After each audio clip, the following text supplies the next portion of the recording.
As humans, we're natural storytellers.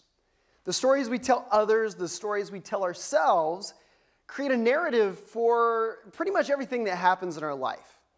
And particularly these stories we tell ourselves. These stories become very important when it comes to our ability to create change in our life.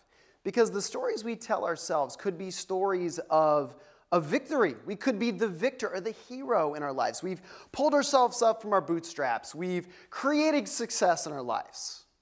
They also could be the story of the victim.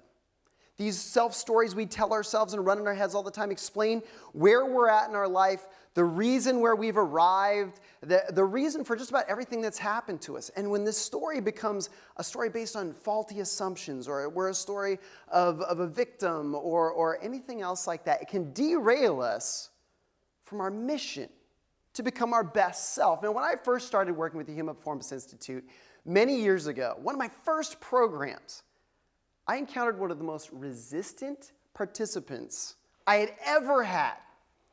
And she was resistant. Now, she was interested in what we were offering. She was interested in many of these strategies and new habits and rituals, but she was very resistant. She would call me over during every break and say, "Hey, Brett, this sounds good, but I just can't do this in my life." Now, see, in her professional life, she had created this story of success. She was a hero.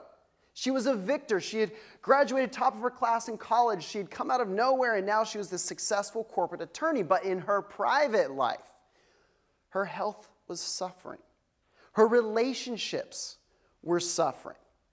And her story with her private life was that, well, she just couldn't do it. She didn't have enough time. She didn't have enough support. And over time, over the course of 2.5 days, I realized there was a pattern. She kept going back to the fact, well, her husband just wouldn't support her. She could try to do these new things at home. She could try to eat better. She could try to move more. She could try to be a more positive person.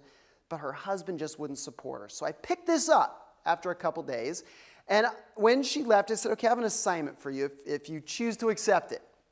Every day, I want you to write down something positive or something supportive that your husband has done for you. Now, this could be anything, but I want it to be something that is positive, that your husband's enabled you to do something. She said, well, I'll try. So she went home, and after a week, just a week, I got an email.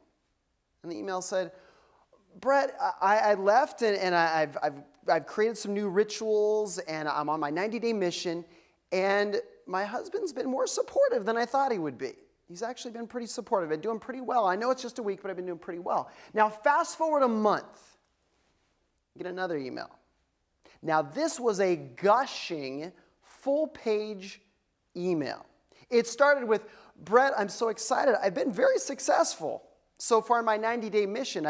I've created these changes, these new rituals, and quite frankly, some of these already feel like they're habits. I'm already naturally doing them, and I cannot believe how supportive my husband's been. He's actually joined me on this mission.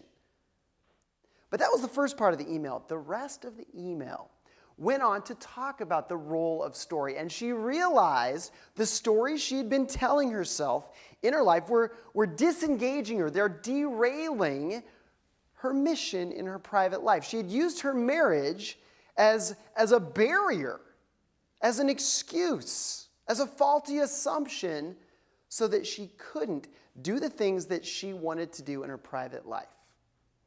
So now I get an email twice a year from her, and it reports her victories and her setbacks, but she's happy to report that she has embarked a 90-day mission after 90-day mission, and not only is her husband supporting her, he's joined her on every single one.